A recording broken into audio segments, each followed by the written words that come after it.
اس کی بنیادی وجہ یہ تھی کہ علم میں بڑا فضل اور کمال تھا، اور یہ اللہ کی عطا تھی، کیونکہ ظاہر سی بات ہے اتنی کم عمری میں ظاہری علوم جا کر کوئی دینی درسگاہ سے یہ حاصل نہیں کیے جا سکتے تھے، جبکہ آپ کے والد محترم سے بھی بہت ہی کم عمری میں جو ہے جدائی ہو چکی تھی، لیکن اللہ کی عطا یہاں تو ودیت ہوتا ہے نا، علم، تقوی، الہام، جی ہاں، جس کو ہم علم ودیت لدنی کہتے ہیں، ہم اکثر یہ بات کہتے ہیں کہ ایک علم لدنی بھی ہوتا ہے، ایک آپ ظاہری علم پڑھتے ہیں، لیکن ائمہ کی زندگی میں علم لدنی ہے جو سینہ بسینہ ملتا ہے، پڑھانے کی ضرورت نہیں ہوتی ہے، وہ اللہ کی عطا سے ملتا ہے، اور وہی علم آپ کی زندگی میں بدرجہ کمال موجود تھا۔ جی جی، پیش آپ نے اشارہ کیا وہ دربار والا معاملہ، جی جی، تو قبلہ کی طرف آتے ہیں۔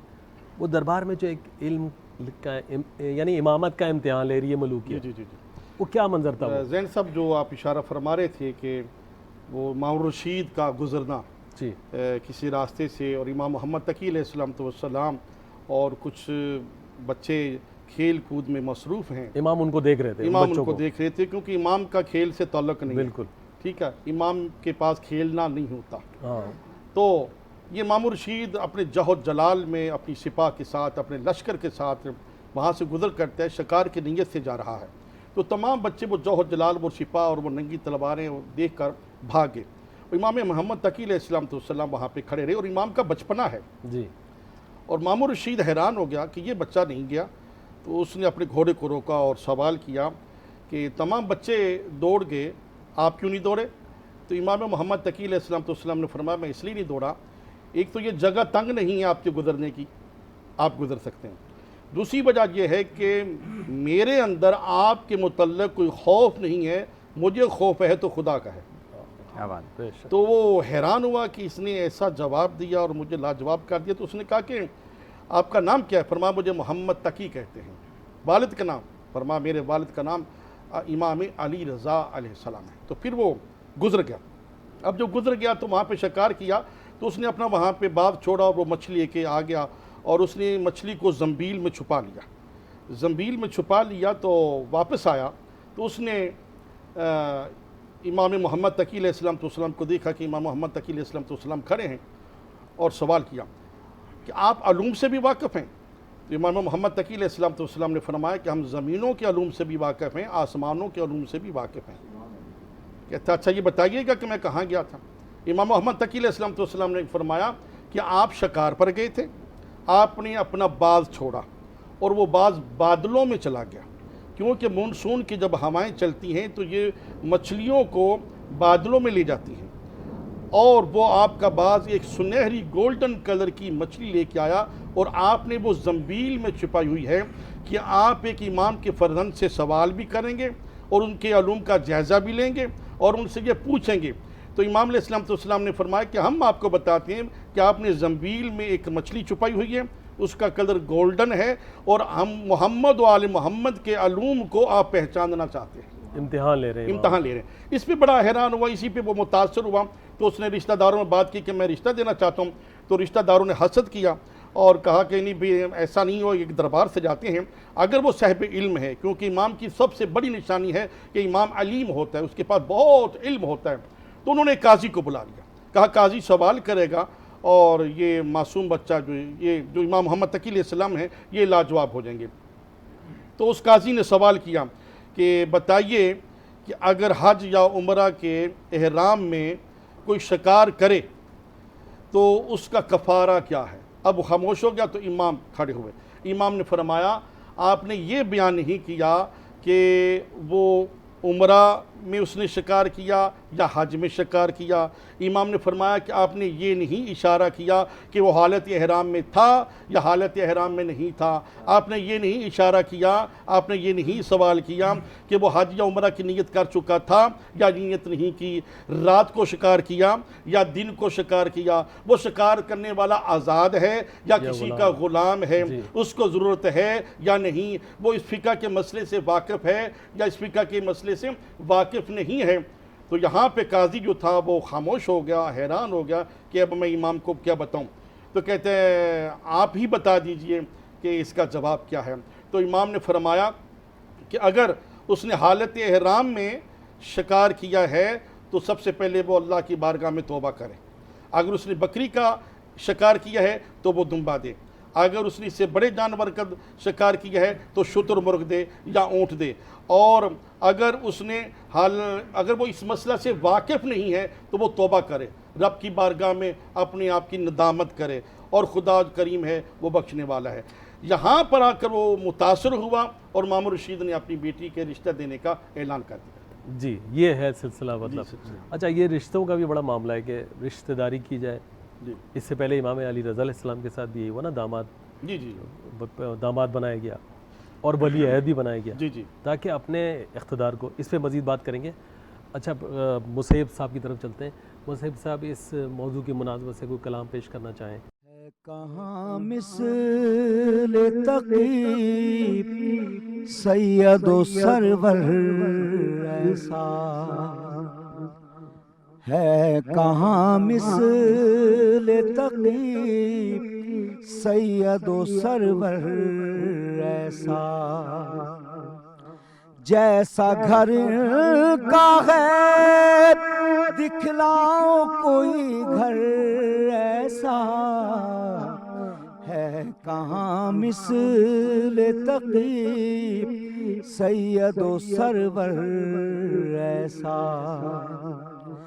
دیکھتے دیکھتے ڈھل جاتی ہے پردیسیاں، دیکھتے دیکھتے ڈھل جاتی ہے پردیسیاں، یہ بدل دیتے ہیں انسان کا مقدر ایسا، یہ بدل دیتے ہیں انسان کا مقدر ایسا، فضل خالق سے گلستان رضا میں آیا، فضل خالق سے گلستان رضا میں آیا، قلب آہن کو جو پگھلا دے گلے تر ایسا، قلب آہن کو جو پگھلا دے گلے تر ایسا، بہت خوبصورت شعری بھی ہے، یہی خوئے تقی سر نہ جھکے پیش ستم، ہے یہی خوئے تقی سر نہ جھکے پیش ستم، یہ اکیلے نہیں ان کا ہے بھرا گھر ایسا، یہ اکیلے نہیں ان کا ہے بھرا گھر ایسا، اور آخر شعر پیش کر رہا ہوں کہ جا کے بازار امامت سے ذرا لے آؤ، جا کے بازار امامت سے ذرا لے آؤ، اس سے بہتر نہ سہی اس کے برابر ایسا، اس سے بہتر نہ سہی اس کے برابر ایسا ہے، کہاں مثل تقی سید و سرور ایسا۔ جزاک اللہ، جزاک اللہ۔ مفتی صاحب آپ کی طرف آؤں گا لیکن بریک کے لیے کہا جا رہا ہے، بریک کے بعد آئیں گے تو اس پہ مزید بات کریں گے۔ ناظرین مختصر وقفہ ہے، وقفے کے بعد دوبارہ آتے ہیں۔ ہے کہاں مثل تقی سید و سرور ایسا، ہے کہاں مثل تقی سید و سرور ایسا۔ ایک دفعہ پھر پروگرام میں خوش آمدید کہتے ہیں۔ بریک پہ جانے سے قبل مصیب صاحب انتہائی عمدہ کلام پیش کر رہے تھے، انتہائی عمدہ آواز، انتہائی اعلیٰ اشعار، بہت عمدہ۔ اچھا مفتی صاحب، یہ جو ابھی قبلہ نے ذکر کیا نا کہ پہلے امام کا امتحان لیا گیا تاکہ پھر رشتہ بنایا جائے، کیونکہ ان کے اپنے خاندان قبیلے کے لوگ مخالفت کر رہے تھے کہ کیوں رشتہ کر رہے ہیں، تو بادشاہ کہتا ہے کہ بھئی علم کی بنا پہ میں رشتہ کروں گا۔ تو یہ جو سیاسی بنا، یہ اس کی بنیاد تو سیاسی ہو گئی نا، پھر عقیدت سے عقیدت نہیں ہے، سیاسی ہے، یعنی سیاسی فائدہ اٹھانا ہے اس رشتہ داری کا۔ اچھا پھر پہلے تو اس پہ بات کر لیں کہ مطلب کیا ضرورت پڑی ہے، مطلب ایک آدمی کو پتہ ہے میرا اقتدار ہے، میری بادشاہت ہے، کوئی چیلنج بھی نہیں ہو رہا ہے، تو پھر اس کے باوجود بھی اس کو رشتہ کرنا پڑ رہا ہے۔ دیکھیے اس کے دو پہلو ہیں، ایک تو یہ کہ خود مامون الرشید نے جو رشتہ یہ دیا اس سے اس کے کیا بینیفٹ، کیا فوائد ملے، دوسرا یہ کہ اس رشتے کا اثر کیا امام کی زندگی پر بھی کچھ پڑا۔ تو پہلی چیز کہ جس طرح روایات میں آتا ہے کہ وہ آپ کے علم اور فضل کمال سے متاثر ہوا، تو ظاہری طور پر تو یہی لگ رہا ہے کہ اس نے آپ کے علم سے متاثر ہو کر یہ چاہا کہ میں خاندان رسالت میں اپنا ایک رشتہ جوڑ لوں۔ اور اس کے ساتھ لیکن اس یہ کے ایک اس کو بھی پہلو منسلک کر لیں جی کہ وہ جو ایک تھا نا کہ امام رضا علیہ السلام کو جب شہید کیا گیا زہر دے کے، جی تو وہ عام لوگوں میں تو یہ بات جی میں معلوم تھی۔ وہی بات اسی کی طرف ابھی میں آ رہا ہوں، لیکن اس کا دوسرا ایک سیاسی پہلو بھی ہے، وہ یہی ہے کہ چونکہ یہ بات مشہور تھی، سب کو یہ پتہ تھا کہ اس سے پہلے آباء و اجداد کے ساتھ جو سلسلہ بنو عباس کی حکومت میں، پھر بنو امیہ میں، سب میں جو چلا آ رہا تھا سب کے سامنے ہے کہ کہیں نہ کہیں ائمہ کی زندگی کو ان عمراء نے تنگ کرنے کی کوشش کی، اور کہیں نہ کہیں مظالم کی صورت، پھر ان کی شہادت کے تانے بانے بھی کہیں نہ کہیں ملتے ہوئے آپ کو دربار سے نظر آتے ہیں۔ تو اس میں ایک سیاسی مصلحت یہ بھی تھی کہ لوگوں کی محبت حاصل کی جائے، تاکہ جو ایک غلط تاثر قائم ہے ہمارے بارے میں اس تاثر کو زائل کیا جائے۔ اگرچہ وہ تاثر درست ہے، وہ حق میں نے بجانے کہا نا میں، کہ کہیں نہ کہیں وہ تانے بانے تو ملتے ہیں اس کو نا، زائل کرنا ہے۔ جی ہاں، اس کو زائل کرنا یہ ایک سیاسی بھی پوائنٹ تھا کہ جس کے لیے یہ کام کیا گیا۔ بہرحال اس کا دوسرا پہلو پھر یہ تھا کہ بھائی امام کی زندگی میں اس کا کیا اثر ہوا، یہ میرے نزدیک زیادہ اہم ہے۔ جی چونکہ دیکھیں اب آپ داماد بن گئے ایک حاکم وقت کے، تو دیکھنا یہ ہے کہ کیا آپ کی زندگی میں کوئی بدلاؤ آیا اس سے، کیا آپ کے رہن سہن میں، کیا آپ کے حسن اخلاق میں، آپ کے کردار میں کوئی اس وجہ سے کوئی تبدیلی آئی کہ اب آپ دربار سے منسلک ہو گئے۔ آپ بھی اور آپ کے والد محترم بھی، کسی نے بھی دربار کے اثرات کو کبھی اپنی زندگی پر نہیں لیا، بلکہ ان کا داماد بننے کے بعد بھی آپ کی زندگی ویسی کی ویسی رہی، کیونکہ جب آپ مدینہ منورہ تشریف لے گئے ام الفضل کو اپنے نکاح میں لینے کے بعد کچھ عرصے کے بعد، تو مدینہ منورہ کی وہ زندگی اگر اٹھا کر دیکھی جائے تو آپ نے جا کر اسی انداز میں، جس انداز میں ایک امام اپنی زندگی سادگی سے گزارتا ہے، جس انداز سے وہ عام لوگوں سے ملتا ہے، عام لوگوں کے ساتھ اٹھنا بیٹھنا ہے، آنے والے لوگوں کی جو ہے وہ داد رسی کرتا ہے، ان کے سوالات سنتا ہے، ان تک علم پہنچاتا ہے، یعنی کوئی چھوٹے بڑی کی تمیز نہیں ہے کہ امراء سے ملنا ہے یا کہیں جو ہے کسی کے توسل سے کسی کا کام کرنا ہے، چونکہ ائمہ کی زندگی میں یہ چیز نہیں ہوتی ہے، وہ ساری مخلوق کو ایک نظر سے دیکھتے ہیں، ان سے محبت کرتے ہیں۔ تو یعنی آپ کی زندگی میں اس رشتے سے کوئی اثر نہیں پڑا، بلکہ الٹا اس کا اثر جو ہے ان کی بیٹی پر تو گیا کہ چونکہ اس کا رہن سہن، وہ تو شہزادی کہلاتی تھی نا، اب شہزادی تو اپنی زندگی شہزادیوں والی گزارنا چاہتی ہے، پروٹوکول چاہیے، پروٹوکول چاہیے، سب کچھ وی آئی پی موومنٹ چاہیے، لیکن آپ نے ایسا نہیں ہونے دیا۔ بلکہ بعض روایات میں تو یہ بھی آتا ہے کہ ام الفضل نے شکایت بھی لکھ بھیجی تھی مامون الرشید کو، تو اس کا جواب اس نے یہی دیا کہ بھائی میں اس راستے میں رکاوٹ نہیں بن سکتا جو اللہ اور اس کے رسول کا حکم ہے، جیسے کہ دوسری شادی کے حوالے سے لکھا، لیکن آپ کی زندگی میں کوئی بدلاؤ نہیں آیا۔ بس یہ والا کردار بڑا اہم ہے کہ انسان ایک اچھا انسان، کامل انسان اس وقت بن سکتا ہے کہ جب دنیا کے اثرات اس پر مرتب نہ ہو، بلکہ وہ اپنا اثر اور اپنا کردار دنیا پر چھوڑے۔ آپ نے اپنے عمل سے ہمیں یہ کر کے بتایا۔ اچھا ایک اور خاص پہلو آپ کی زندگی کا، آپ دیکھیں آپ کی سیرت میں یہ بات ہمیں ملتی ہے کہ آپ کا سب سے زیادہ جو نشست و برخاست تھی نا، جو اٹھنا بیٹھنا تھا، تعلق تھا، وہ زیادہ تر فقراء سے ہوتا تھا، غلاموں سے ہوتا تھا۔ اگر ہم اس پہلو کو سیرت رسول میں دیکھنا چاہتے ہیں تو دیکھیں مشرکین مکہ نے حضور علیہ الصلوۃ والسلام کے پاس آ کر یہی اعتراض کیا تھا، کہا جی ہم آپ کی بات تو مان لیں، ہم آپ کے دین کو بھی چلیں سمجھنے کے لیے آپ کے پاس بیٹھیں، لیکن ہمیں شکایت یہ ہے کہ ہم ہیں عمراء، آپ کے ساتھ آپ کے ارد گرد بیٹھنے والے زیادہ تر لوگ یا تو وہ غلام ہیں یا وہ فقراء ہیں یا وہ حبشی لوگ ہیں، ایسے لوگ کہ جن کا ہمارے معاشرے میں کوئی اسٹیٹس نہیں ہے، اس لیے ہم آپ کے پاس نہیں بیٹھتے۔ لیکن نبی پاک صلی اللہ علیہ وآلہ وسلم نے ان کی اس بات کو قبول نہیں فرمایا۔ تو ائمہ کو آپ دیکھیں نا کہ انہوں نے کیا کیا کہ آپ بھی زیادہ فقراء کے ساتھ بیٹھتے تھے، یہ نہیں کہ دربار سے منسلک ہو گئے تو اب آپ نے فقراء کو چھوڑ دیا، بلکہ آپ کے اصحاب کا جب تذکرہ آتا ہے، آپ کے تلامذہ کا تذکرہ آتا ہے تو ان میں زیادہ تر غلام، یعنی غلاموں کا تذکرہ آتا ہے۔ تو یہ ہے انسانیت، یہ ہے کمال جو آپ کی سیرت میں ہمیں نظر آتا ہے۔ جی بہت عمدہ۔ قبلہ یہ جو رشتہ ہو جاتا ہے اس کے بعد سے پھر وہ جو خاتون آتی ہیں نا وہ اس طرح کا کردار ادا نہیں کرتی ہیں جو ان کو کرنا چاہیے. اور اس کا اگر سورہ تحریم دیکھ لیں تو اس میں بڑے واضح انداز سے ان سب چیزوں کا ذکر ہے. تو یہ امام کے لیے مطلب ایک مزید مشکل ذہنی اذیت دینا، ایک مطلب اپنے گھر کی خاتون کو ان کے نکاح میں دے کے تاکہ ان کے لیے مزید اذیت کا باعث بنے، وہ جو کچھ کرنا چاہ رہے ہیں اس میں رکاوٹ پیدا ہو. پھر اس کو کس طرح امام نے ٹیکل کیا؟ کیونکہ اب ظاہر ہے یہ تو رشتہ ایسا ہے نا کہ یا تو پھر فارغ کر دیں لیکن اس کو برداشت کریں.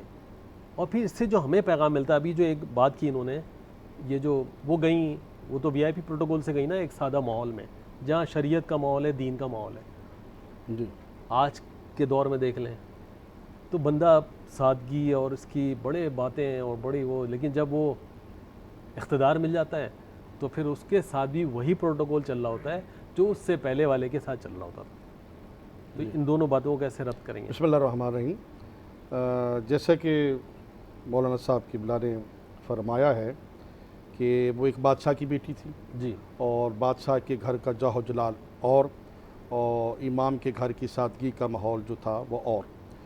تو یہاں بادشاہ کے گھر کا جو ماحول تھا جاہ و جلال وہ ایک دنیا داری کا جاہ و جلال تھا، اور جہاں امامت کا جاہ و جلال تھا، امام کے تقویٰ کا، امام کی پرہیزگاری کا، امام کی معرفت کا، تو وہ جاہ و جلال جو تھا وہ اس خاتون کو مغلوب کرتا تھا، مرغوب کرتا تھا، وہ اس کی وجہ سے سرنگوں ہوتی تھی. اور امام علیہ السلام نے وہاں جب دربار میں کہا گیا کہ آپ حق مہر کیا ادا کریں گے، تو مامور رشید نے کہا کہ حق مہر وہی ہوگا.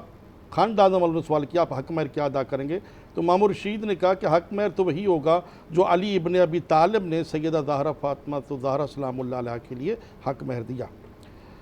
تو اس میں ایک شخص نے حسد سے کہا کہ وہ تو ایک مختصر حق مہر تھا. تو امام محمد تقی علیہ السلام نے مامور رشید کی اس بیٹی کو متاثر کرنے کے لیے، درباریوں کو متاثر کرنے کے لیے علم امامت سے وہ جو مین دروازہ تھا اس کی طرف اشارہ کیا. اور امام نے جو اشارہ کیا تو کوئی نورانی مخلوق وہ دربار میں داخل ہوتے ہیں اور ہر کسی کے ہاتھ میں سونے کا تشت ہے، اور اس میں ہیرے جواہرات، لال و یاقوت، درہم و دینار اور زیورات سے بھرے ہوئے تشت اور زرق برق لباس کے تشت اور دیگر. تو امام محمد تقی علیہ السلام نے امام رشید سے کہا کہ جو میرے جد علی ابن ابی طالب نے حق مہر دیا تھا میں وہ بھی ادا کر رہا ہوں، اور یہ میری طرف سے جو میں اپنی حیثیت اپنی مرضی سے حق مہر دے رہا ہوں وہ بھی آپ کے سامنے ہے. تو امام تقی علیہ السلام نے اس خاتون کو اس انداز سے بھی اپنا جو ایک سلسلہ ہے زندگی کا، جو ہدایت کا وہ دینے کی کوشش کی. اور سب سے زیادہ وہ جو خاتون آخر پہ آ کر بہت ہی زیادہ متاثر ہو گئی، وہ امام کے تقوی کی وجہ سے، امام کی سچائی صداقت کی وجہ سے، پرہیزگاری کی وجہ سے، امام کی خیرات کرنے کی وجہ سے، امام کی عدالت کی وجہ سے وہ متاثر ہو گئی. جی اچھا مفتی صاحب، آپ نے کچھ باتوں کا اشارہ کیا تھا کہ امام کے اصحاب کی کچھ بات کر رہے تھے آپ. کون کون سے ایسے اصحاب تھے جو مختلف علوم میں اپنے کمال پر تھے؟ دیکھیے چونکہ آپ خود ایک علم کا شہر ہیں اور باوجود کم سنی کے تو انسان دوستوں میں پہچانا جاتا ہے نا. جی ہاں جی ہاں جی ہاں. تو باوجود کم سنی کے اتنے بڑے بڑے وقت کے جید علماء سے مناظرہ اور پھر ان پر فوقیت اور برتری حاصل کرنا، اصل میں تو آپ کی ذات وہ ہے جہاں جہاں سے گزر گئے، جو آپ کی صحبت میں کبھی ایک بار بھی آ گیا. یہ نہیں ہے کہ جس نے بہت طویل وقت گزارا ہو، کیونکہ آپ کی ذات ایسی ہے، اتنی بابرکت ہے کہ جس کو کبھی کوئی ایک اشارہ، علم کا کوئی ایک نقطہ بھی دے دیا تو وہ بھی اس کے لیے ساری زندگی کے لیے کافی ہوتا ہے. لیکن بہرحال پھر بھی آپ کے تلامذہ یا آپ کے اصحاب وہ فہرست و طویل ہے. ان میں جیسے ابو محمد فضل بن شازان بن خلیل ازدی نشا پوری کا نام آتا ہے، جن کے بارے میں آتا ہے کہ 180 کتابوں کے مصنف ہیں.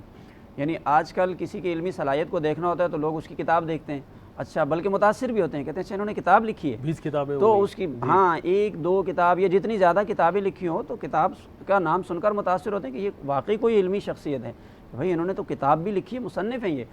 تو جو ان کے شاگرد ہیں وہ سینکڑوں کے حساب سے کتابیں لکھ رہے ہیں، ان کے مصنفین کہلاتے ہیں. اور اپنے اپنے دور کے بعض علوم میں موجد ہیں، انہوں نے ایجاد کیا ہے. موجد بھی ہیں، اور مطلب ان کا ایک ایسا نام ہے، جیسے ایک دیوان حماسہ بہت مشہور کتاب ہے جو ہمارے ہاں درس نظامی میں پڑھائی جاتی ہے، قصائد کا مجموعہ ہے دیوان حماسہ، اور بہت ہی اس کو عربی ادب میں بڑا مقام حاصل ہے.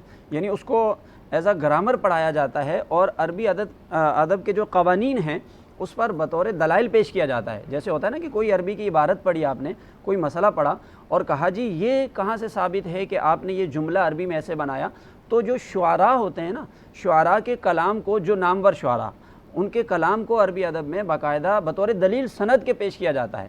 تو اب یہ جو ہیں ابو تمام حبیب بن اوس الطائی، دیوان حماسہ، اس کے علاوہ بھی کئی ہزار نظمیں ان کو یاد تھی. اب یہ بھی ان کے مصاحبین میں سے ہیں، شاگردوں میں سے ہیں. تو آپ دیکھیں کہ آج تک ان کی لکھی ہوئی کتابیں یا ان کے لکھے ہوئے قصائد جو ایک سند کی حیثیت رکھتے ہیں وہ پڑھائے جاتے ہیں. تو اس طریقے سے مطلب بے شمار آپ کے مصاحب تھے، اور بالخصوص جو پہلے میں نے ذکر کیا کہ آپ کا زیادہ تر جو تعلق ہوتا تھا وہ عام لوگوں سے، فقراء سے ہوتا تھا، بالخصوص جو غلام طبقہ ہوا کرتا تھا، جن کو معاشرے میں کوئی حیثیت نہیں حاصل ہوتی تھی، آپ نے ان کو بھی سمجھ لیں کہ اٹھا کر جو ہے نا بام عروج عطا کر دیا. یعنی آپ کی نسبت کی وجہ سے ان کا یہ مقام جو ہے نا معاشرے میں بنا کہ آج ان کے غلاموں کا بھی بڑے فخر سے نام لیا جاتا ہے. آپ دیکھیں نا کہ اگر کوئی ان کی غلامی کی سند بھی لے لیتا ہے، ویسے غلام تو وہ پہلے بھی ہیں، زمانے میں وہ غلام ہی کہلاتے ہیں، لیکن جب وہ اس غلامی کی سند لیتے ہیں تو پھر جیسے آج ہم ان کو غلام تو ان کی پہچان کی وجہ سے کہہ رہے ہیں، ورنہ وہ تو ہمارے سر کے تاج ہو گئے. اس در کی غلامی کا سند مل جائے تو پھر کامیابی یہی ہے بات. بالکل. جی آغا صاحب، اس میں کچھ آپ اضافہ فرمانا چاہیں؟ میں عرض کروں کہ امام محمد تقی علیہ السلام کے جو گھریلو زندگی کا ایک سلسلہ ہے اس کو اتنا بھی وہ کم تر نہ سمجھا جائے. امام علیہ السلام نے وہ جو دربار میں تشت منگوائے تھے سونے چاندی ہیرے جواہرات اور درم و دینار کے حوالے سے، امام نے وہاں پہ یہ ثابت کرنے کی کوشش کی ہے کہ ہم مال و دولت کی وجہ سے کمزور نہیں ہیں. بالکل اختیار میں سب کچھ ہمارے اختیار میں ہیں. اسی وجہ سے آپ کے ایک مولا کے شاگرد بھی ہیں، صحابی بھی ہیں، وہ جب شاگردی میں نہیں تھے تو امام کو پہچاننے کے لیے تشریف لائے تھے کہ میں پہچانوں یہ امام ہیں بھی یا نہیں. تو وہ اس نیت سے آیا تو امام محمد تقی علیہ السلام نے فرمایا کہ سعید ذرا میری طرف دیکھ. اب جو اس نے دیکھا تو امام کے جو سر کے بال تھے وہ ایک دم سفید ہو گئے دودھ کی طرح. فرمایا پھر دیکھ. اب جو اس نے دیکھا تو وہ چاندی کی طرح چمکنے لگے. فرمایا پھر دیکھ تو وہ گولڈن ہو گئے امام کے سر کے بال. کہتا مولا یہ کیا ہے؟ امام فرماتے ذرا ٹھہر جاؤ.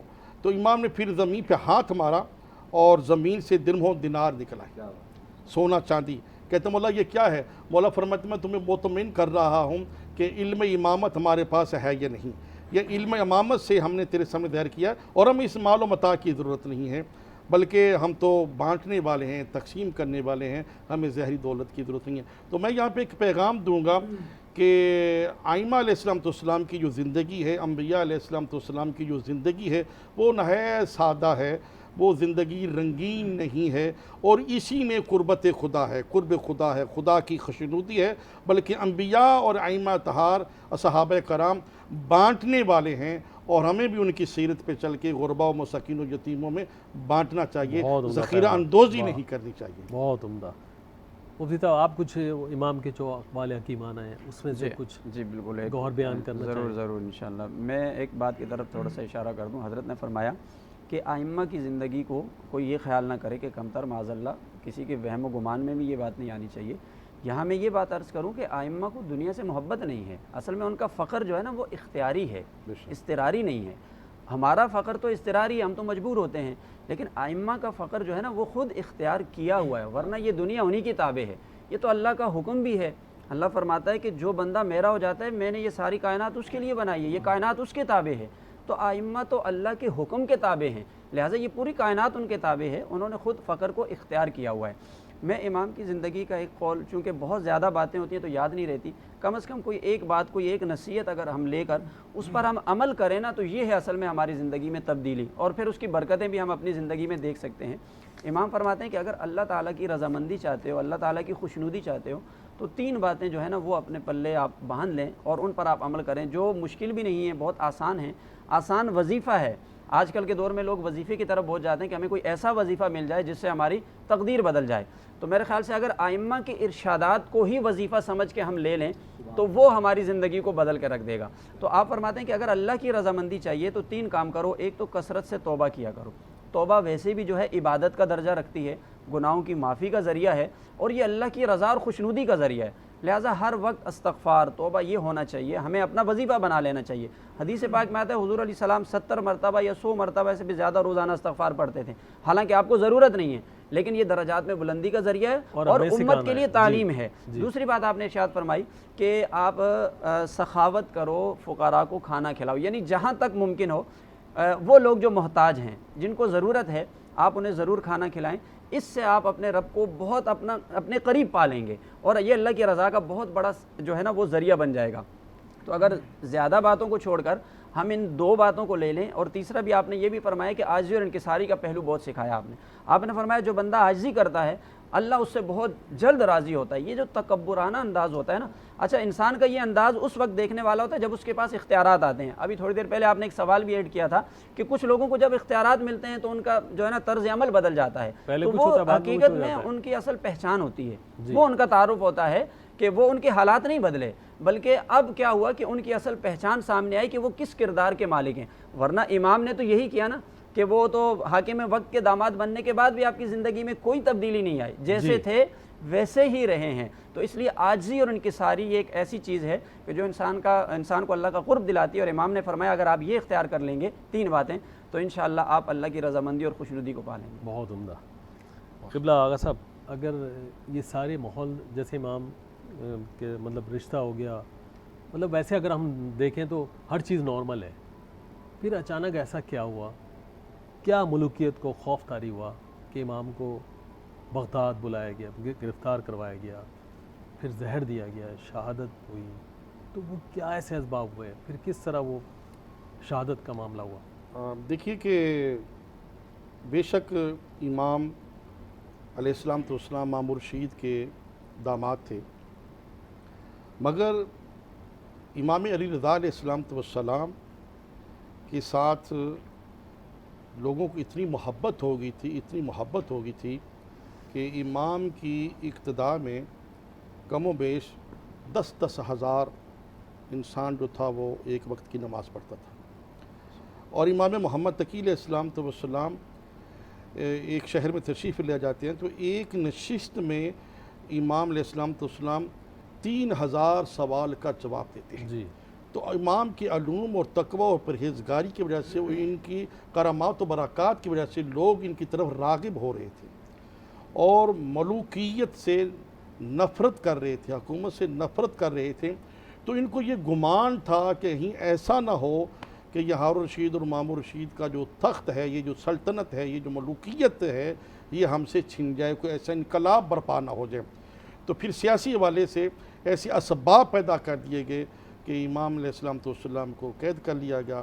اور میں یہاں پہ ایک ذکر کروں گا کیونکہ شہادت کے حوالے سے پڑھوں ہم کہ امام کا جو زندان تھا وہ اتنا تنگ تھا کہ پہلا جو زندان تھا کہ امام رکوع کی حالت میں اس میں رہے ہیں، اور سامرا میں وہ زندان کہ اس میں کنواں تھا، اس کنویں میں پھر ایک آگے ایک غار تھی چھوٹی سی، امام نہ صحیح طریقے سے اٹھ سکتے تھے، نہ بیٹھ سکتے تھے، نہ امام لیٹ سکتے تھے، اور وہاں اس زندان میں بھی رہ کے امام تسبیح و تقدیس بجا لاتے تھے۔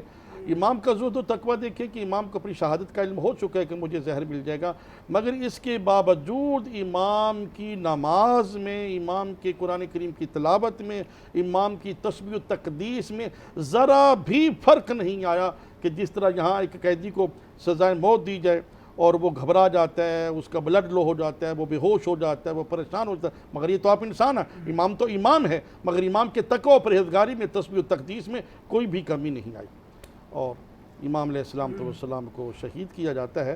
مگر شہادت کے بعد امام مرشید کو معلوم ہوا کہ جس شان و شوکت کے ساتھ امام علیہ السلام کا جنازہ اٹھایا گیا، ایک جمع غفیر تھا، ایک تعداد تھی لوگوں کی امام کے ساتھ عقیدت کرنے والوں کی۔ جی جی، بے شک۔ وقت محدود ہے ورنہ تو کچھ اور بھی سوالات تھے. قبلہ آغا علامہ جعفر رضا صاحب آپ کا شکریہ, مفتی وسیم صادق بندگی صاحب آپ کا شکریہ, مسیب عزیز بھائی آپ کا شکریہ. آپ کے کلام پہ اختتام کریں گے. ہمارا وقت محدود تھا, وقت ختم ہوا. ناظرین آئندہ پروگرام تک کے لیے اجازت چاہیں گے. آج کے لیے اتنا ہی تھا. مسیب بھائی کے کلام سے اختتام کریں گے. جی مسیب بھائی.